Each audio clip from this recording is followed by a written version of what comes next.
Welcome to the inaugural podcast of the Doc Review Show. I'm your host, Alan Berry, and joining me via Skype is one of the greatest educators the Hoosier State has ever seen, Justin Seymour. What's happening, man? How you doing? You know, I'm doing well. I'll take the compliment. One of the greatest educators the Hoosier State has ever seen. That's a tall order to fill. That's pretty good, but I've heard your students rave about you online, so that's pretty good. Oh, have you? Well, yeah, I mean... In the teacher review website. Yes, rated website teacher. they have. Yes, you have all your nudes up there. It's looking good. Awesome. So thanks for joining us. This is our first podcast on this doc review show, so things may be a little bit shaky, but we're going to try to form them up the best we can and shape it up, and it'll be a work in motion or a work in progress. And hopefully this one won't be too cruddy, but we will get it better. This week's movie is a movie called Hired Gun. Now, I'm going to read to you a little blurb that I got from IMDb, kind of as the synopsis of this film. Hired Gun, a documentary film about session and touring musicians that are hired by well-established and famous bands like artists like Metallica, Kiss, and Billy Joel. These hired guns may not be household names, but are still masters of the craft. Hired Gun was originally released in 2016 on the big screen and earlier this year via video on demand. It was directed by Fran Stein and edited by Foo Fighters doc editor, and I'm going to mispronounce this, Tim Caladrello. And Justin, maybe you can help. How do you say that? Calandrello. Yeah, sounds like right to me, Calandrello, I guess. Before we start to do a deep dive on this film and give away spoilers, let's kind of talk in general about the film. Overall, Justin, what did you think about the film, and who do you think it's for? It was for people that I think musicians that are actually interested in becoming hired guns themselves would love to watch, but also anyone that is interested in bands like Metallica or Billy Joel. It would be really interesting for them to see what the actual process of the people that they hire in their bands is. I thought that was something that most people probably don't know about, and why this was a good angle for the film to take. So are you saying that the average movie watcher that maybe doesn't watch many documentaries, you don't think they would like this film, or? No, I think they would, especially if they're interested in learning things that, like most documentary film watchers are watching because they want to learn something, and they want to learn something that maybe that's different and that they didn't know about before, that a lot of people don't know about, right? Like, I think that's the essence of watching documentaries. At least for me it is. And when I watch one, it's so that I can learn about a topic that I find unique and interesting that maybe you wouldn't get on a normal basis anywhere else. And I thought this was a look into a subject that most people really don't know anything about. I agree with you that it's a subject that most people don't know anything about, but I just don't really think it's for the general public. Somebody that doesn't typically watch documentaries, I don't think that this film is for them. I agree with you that this film is for fans of the bands that are portrayed in here, and people that are just that like documentaries. I think it's for them. But if you take somebody like, let's say, my dad, he's going to get bored in it because it's too music centric. Does that make sense? Yeah, no, I agree with you completely. And as I was watching it too, I was actually thinking the same thing. I'm watching it, and it was interesting to me, but I'm like, if I wasn't a musician myself, would I be interested in this documentary? And I kind of came to the conclusion that I might not be, actually, if I wasn't a musician myself. Right. So moving forward, since this is our first podcast, one thing I want to clarify is when we talk a documentary, we should kind of rate it for the true doc fan, which, the person that watches almost anything documentary wise, and then then there's also the sector of subjects, the people that are a fan of the subject that the documentary is covering, and then there's another sector, just the general public that don't typically watch documentaries. And I think there's probably very few documentaries that will be across the board, but I think there'll be some. Another thing I'd like to explain is I think that we're going to do our rating based on the IMDb system, the Internet Movie Database system, of a 1 through 10, 1 being the worst score and 10 being the highest. So let me backtrack a little bit. My thoughts on the film is I think the doc is great overall, and I think it's fairly well paced. The production values are pretty good, and the editing is really top notch. I have a few nitpick things with the film, but I'll talk about that once we get into the spoiler section. So, Justin, if you have to rate it on a 1 to 10, what would you give it for the hardcore doc fans? Yeah, for someone who's like a hardcore documentary watcher, I would probably say probably a 7 or an 8, which is pretty high, I think, out of 10. What about if you're a musician? As a musician, I think it's a 9. I mean, I think as a musician, it's something that like most musicians should watch. Actually, a 9 or 10 actually, because this content is like it puts into perspective for you something that you didn't know. And as someone who is also not just a musician but a producer, I had some notes here about what the producers were saying, and it's pretty interesting. Their view of the music industry, especially back then too. And this is another thing too, how this film goes into the music industry. I don't want to get into those details until you've talked about the film itself. But as a musician, I think it's a 9 or 10. As a hardcore doc watcher, I think it's probably a 7 or 8. Yeah, and I agree with that 100%. So overall, we think the film is definitely definitely check it out if you're a musician. No doubt about it. You're gonna appreciate. You're gonna find out something that you didn't know before. Trust me, Justin's a musician, and I've been in music all my life, and I found out things I didn't know. And Justin, I think you did too, right? Right. Yeah.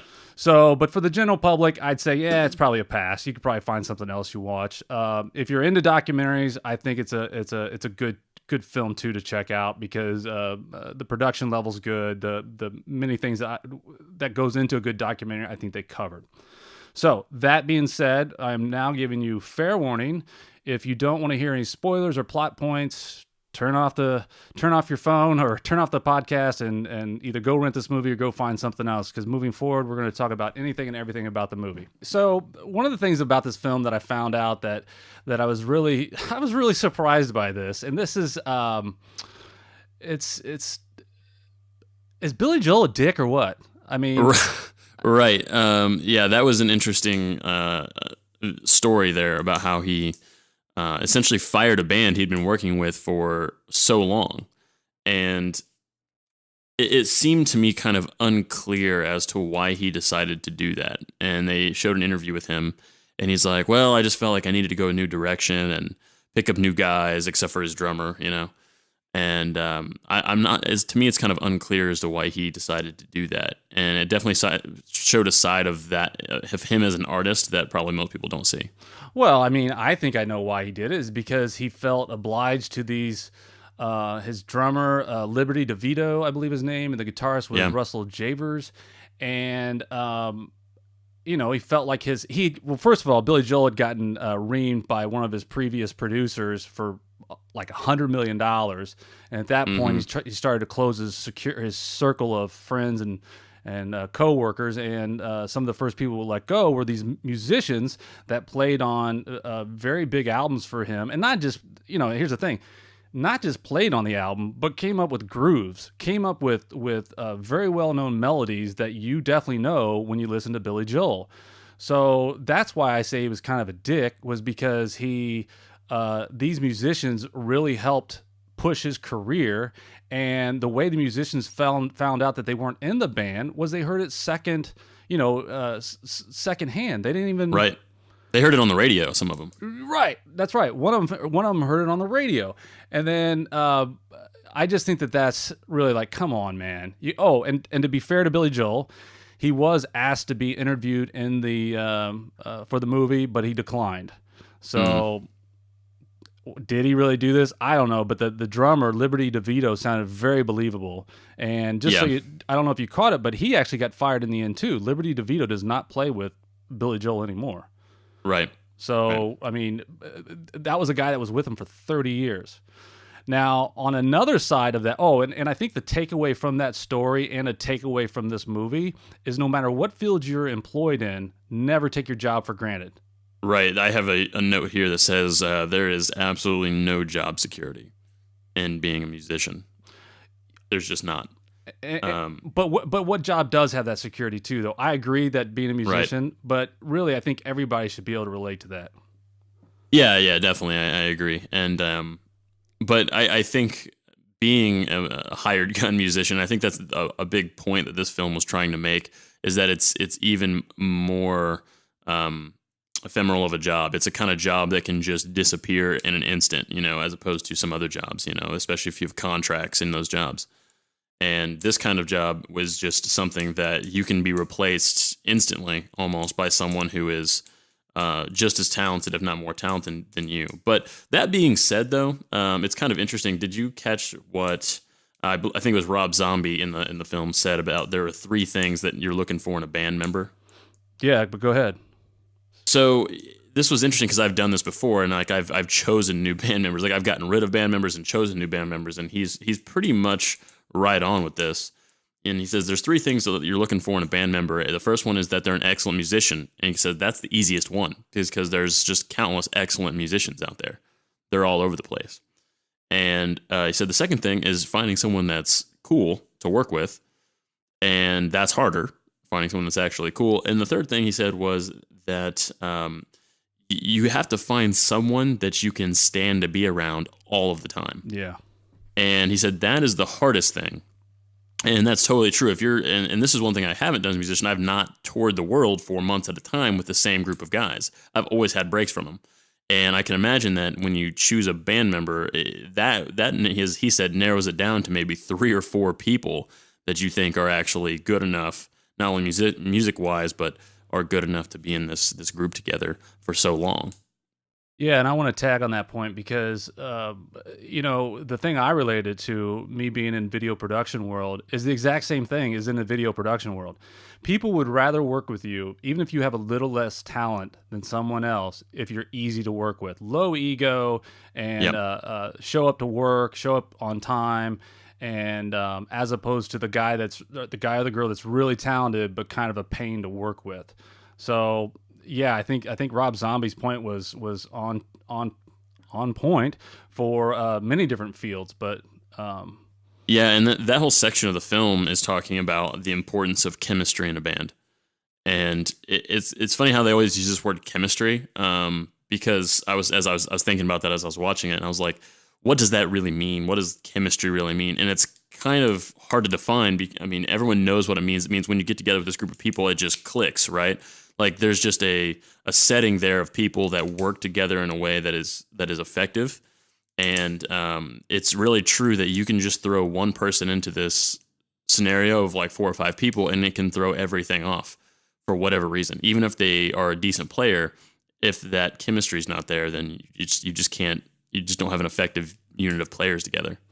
yeah, I guess there are rare situations where if you started the band with somebody like Steven Tyler and Joe Perry, where they get at each other and they annoy each other, Mick Jagger and Keith Richards, there can be a chemistry in that non-chemistry. But as a higher gun goes, right. I think that you're right on. Totally, yeah. So one other thing I thought was actually really interesting about this film was it looked at some producers for these artists, and these producers talked about, and one of the things they said was that producing essentially in its nature is finding great artists and pairing them with great songs. And what's funny about that is, as a producer and artist myself, I find that to be like an oxymoron. At the level that they're doing this kind of thing, that they're making music, like these artists in many cases are not making any of their own music. Mm-hmm. There are other artists, what I would call real artists, that are writing and composing these songs, and these singers and performers, they end up taking that music through these producers, and these producers take these songs and pair them with these so-called artists, right? Think about Billy Joel's band, and in that story, they would say they would go on tour, they would come back home. They would sit around and wait to get the call to come into the studio, and there'd be a whole batch of songs ready for them to record. That means the songs have already been written by someone else at that point. Yeah, no. But... And a lot of people might not know that that's how that works, actually, is the point that I thought was interesting to make in this, that it makes in this documentary. A lot of people may not understand that that's how the music industry really works, because you might think, whoever, Bieber or Miley Cyrus are geniuses in putting those songs together themselves, and that's just not necessarily how it works.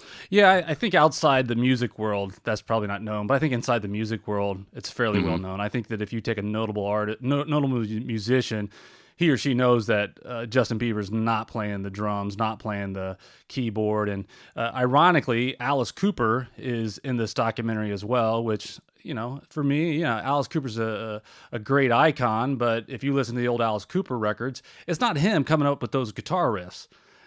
So, I mean, much credit to Alice Cooper for all that he's done for rock and roll. But, I always wondered it when a song says written by Ozzy Osbourne and Randy Rhoads. It's like, really? Wasn't it mostly Randy? Right. And it actually goes even further than that. If you saw with Ted Nugent in the film, his guitar player, he's talked about how several of the songs that are actually on the record is actually his guitar player, not only playing the guitar, but singing the songs. Yeah, you're talking about Derek St. Holmes. And the funny thing is that I already knew it, but back in the day when I would hear Stranglehold by Ted Nugent, I always thought it was Ted Nugent singing it. And then at some point, somebody clued me in that it wasn't him. And I was like, what? And that's what he was talking about. Because if you just listen to a Ted Nugent song, you think that it's him singing. Yeah, and you would think that it should be, right? Like if you're, not a huge music fan, you hear a Ted Nugent song, you're going to be like, well, that's Ted Nugent. But it's actually his guitar player, right? Under the name of Ted Nugent. So I thought that was pretty interesting. Yeah, no, I did too. And, I just thought the Justin Bieber thought that you had earlier, I think that's like an obvious one. But what I think a lot of people don't know is that there's major bands where you believe everybody in that band is a great musician. And in reality, some of them aren't, and they don't play their tracks. And I think it's especially true with drummers, because if you can't keep with the click track, guess what? They're going to find somebody that can.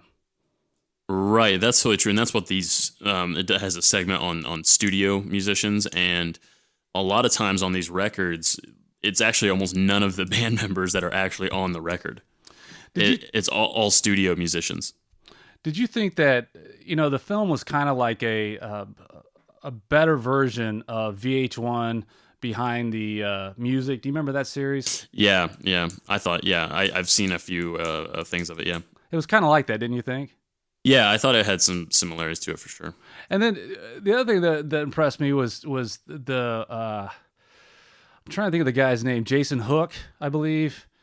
Was that the guy's name from Five Finger Death? Yeah.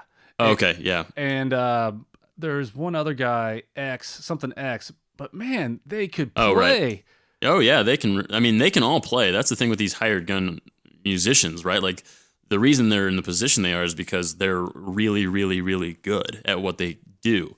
But that doesn't necessarily mean that they're going to be a famous artist. Like, they're going to be the faceless artist, Like, no one's going to know about them, but they're really, really good at what they do.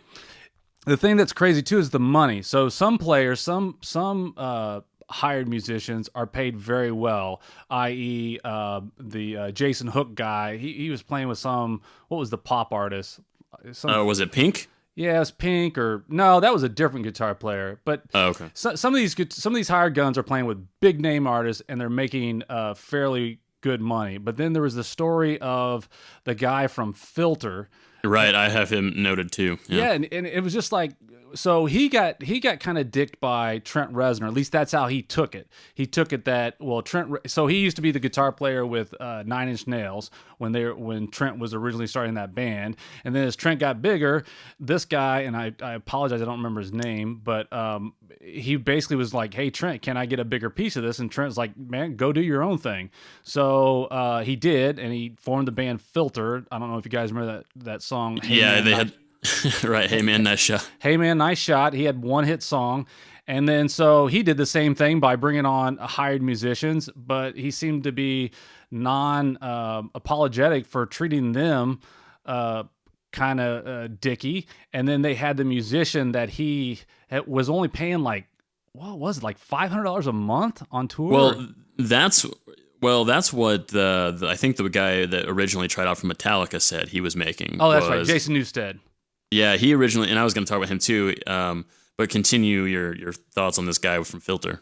It was wild how there was just this discrepancy in pay. On one side, you could be making six figures plus a year and traveling in the best accommodations. And then on the other side, you have this guitar player from Filter that wasn't making much money and was saying that he's having to sleep on floors.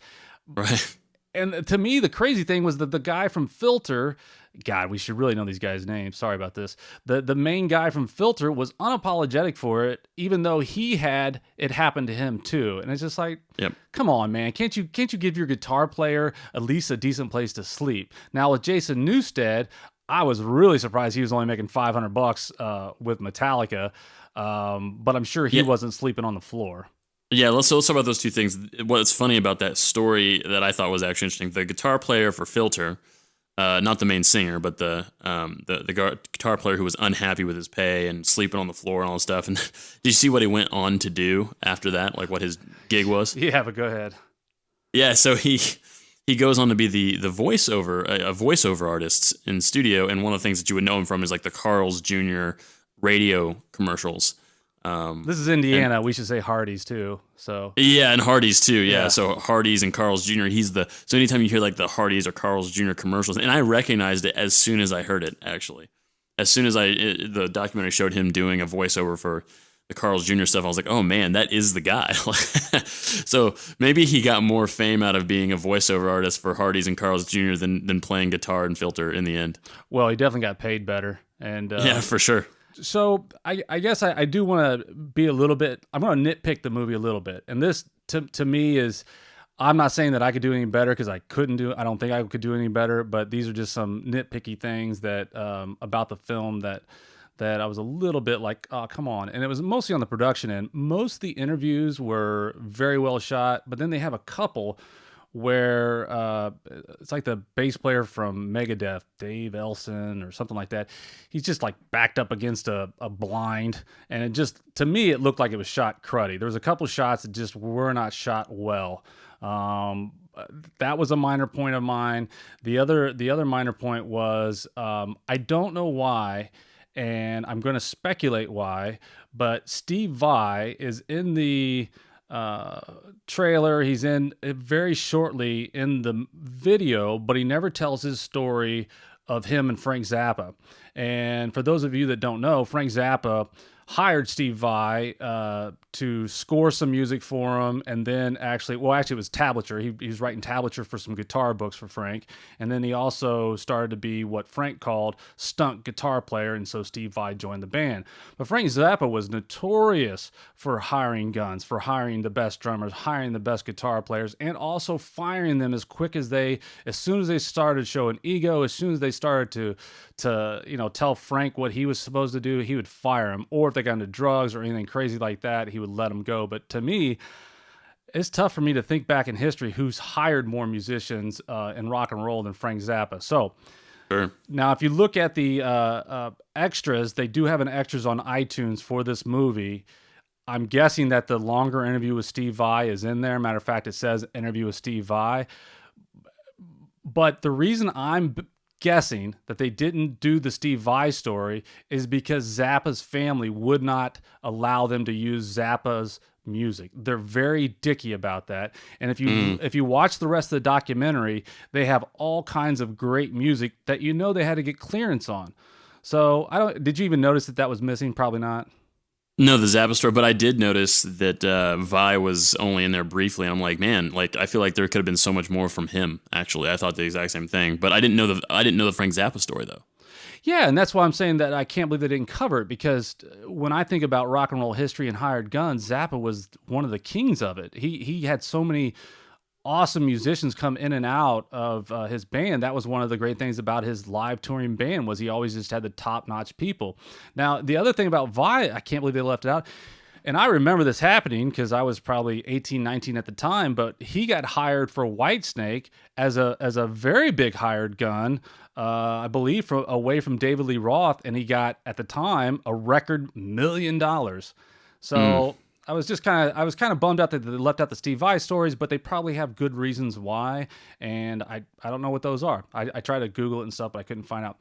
The other thing and this is nitpicky, so don't anybody give me too much credit. I think they went on too long about the whole Randy Rhoads dying. Although I think Randy Rhoads was just an immense talent, it didn't really fit into contextually about this movie. Yeah, was Randy Rhoads hired by Ozzy? Yeah, but the day after he was hired, he was a part of that band. It wasn't like he was a hired gun. And then to go on so long with Rudy Sargio telling about the story of when Randy Rhoads hit the bus, although it's emotionally a good story and was I glad to hear it? Sure, it just didn't fit in the context of the movie for me, and it went on too long. Did you Sure.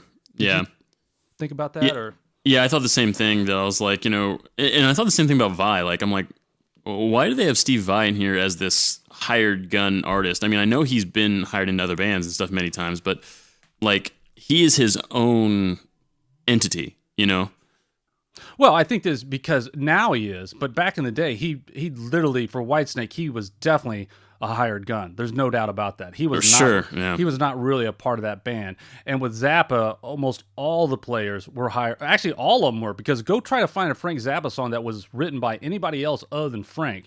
And it's not like Vi was laying down stuff that Zappa hadn't written. Now, Vi may have been playing stuff that Frank couldn't play, but Frank wrote it. So I get Sure. why Vi was in there for a hired gun. Yeah, yeah. Well, the thing, and this goes into like my only critique of the film, was that I felt like even though most of these artists are like people that most people would know, and I understand why they went after these artists, and it made total sense. I thought it just seemed a little dated, because they're talking about the music industry, and they're talking about the music industry primarily in like the 80s and 90s.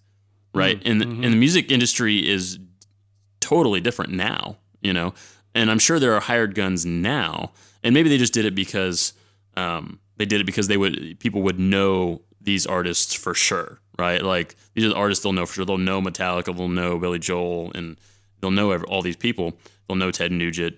But I thought it would have been interesting if they would have had more artists that are more modern. The most modern one they had, I think, was Pink. Well, so here's my thought on that. And I have nothing to base this on other than my own brain saying that this is what it is. Part of the thing when you do documentaries, when you make documentaries, is the hardest thing is access. How do you Totally. get access to your subject? So a little bit of backstory about this documentary. Jason Hook of Five Finger Death was they had hired the director of this movie. What was his name? Fran Stein. They had hired him to be a videographer while Five Finger Death was on tour. So Jason and Fran are having a conversation on the bus, and Jason's saying, "So what film do you want to do next?" to Fran, and Fran's like, "I don't know." So they just start talking about it, and they realized this story. Jason himself, being a hired gun, was maybe there's something there. So Jason was, and you'll see Jason in the documentary. He's throughout all of it. He executively produced and financed this film. So I think it was about access to who Jason had connected to and who Fran had connected to. So Right.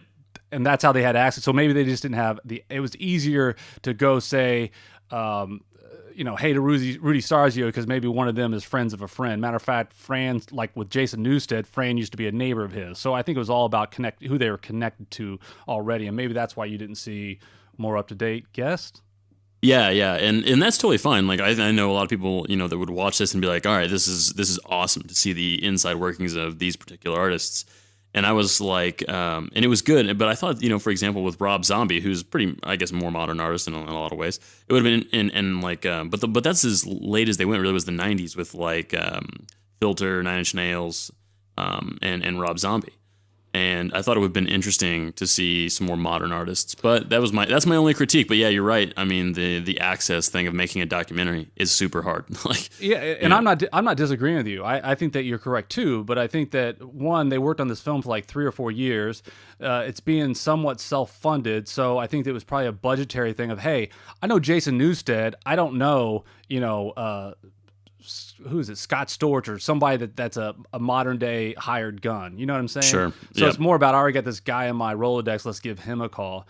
But I agree with you. It would have been cool to see something. You're right. It is a lot of '90s stuff. And yeah, although I do like Rob Rob Zombie to some degree. I don't know how music-wise how relevant he is. I listened to his last album. Right. It was okay. Sure. But no disrespect to Rob Zombie. I think that he's definitely left a mark on music. One thing I do want to point out that have you ever heard of the Foo Fighters documentary? I think it might have been on HBO or something called Back and Forth. It was seasonal. I have not seen that. Or not seasonal, it was episodic. It was episodes. Well, you should. And no, it says it's an hour and 41 minutes. So maybe it wasn't. Maybe I'm confusing it. Anyways, the guy that edited this film edited that film. And originally they came to him and said they had tried some other editors to cut this film and they weren't cutting it right. And they went to Tim, that guy's name I can't pronounce, Calandarello, and he wanted too much money. And so they passed on him, and then they just couldn't get the edit right. And they came back to him. And then when Tim saw what they had so far, he thought, man, this is such a great film. This is such a great idea. I'm going to do this on a cut rate, and I'm going to edit this for you, because he didn't want anybody else to screw it up. So maybe That's cool. that, yeah. And my point with that is that should tell you how good a film this is, especially if you're a musician, because this guy, this editor, top name editor that I can't pronounce, but he makes a lot of money doing this, and he cut his rate down so he could do it, which I'm sure was months and months of time of his, because of how strongly he felt about the product. So I think that says a lot about the film right there.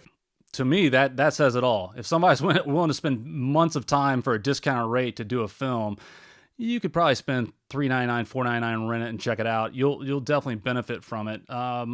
So Justin, I think we've done it. I think that we've done a half-ass first podcast, and I think that we'll get better on the next one, and then we'll be better on the next one. And just so anybody listening, this Hired Gun Docs is a little bit older, and in future episodes we'll do more current ones that are currently on the charts or just came out, those type of things. I just wanted to kind of do a podcast that was both in Justin's eyes wheelhouse. But so Justin, where could people find you online if they want to follow you or reach out to you? I guess the best place is on Facebook. They can find me on Facebook. I don't do the Twitter thing. Yep. Or I guess on Instagram, they can find me. It's Justin J. Seymour. Nice. If they Google that, do you come up or? A good question. I don't know if I'm relevant enough for the Google. Okay. Or they can actually search my name, Justin Seymour, and Huffington Post. Ooh. And I've written some work for the Huffington Post, and I will come up there. My articles will pop up there, and there's some links in which you can find me on social media in those. Wow, what a talent! You can shred on the guitar, you write for the Huffington Post, and you're teaching our children. Well, I don't know how good of a thing it is to write for the Huffington Post, but I don't know if that's considered a good thing or not. But every once in a while, they'll let me say some words, which is nice. I think you're being humble. I think it is a good thing. If anybody wants to find me, I don't really do much Twitter, but I'm at Alan C. Berry, ALANC as in Charlie, B as in boy, ERRY, and that's my handle on Instagram as well.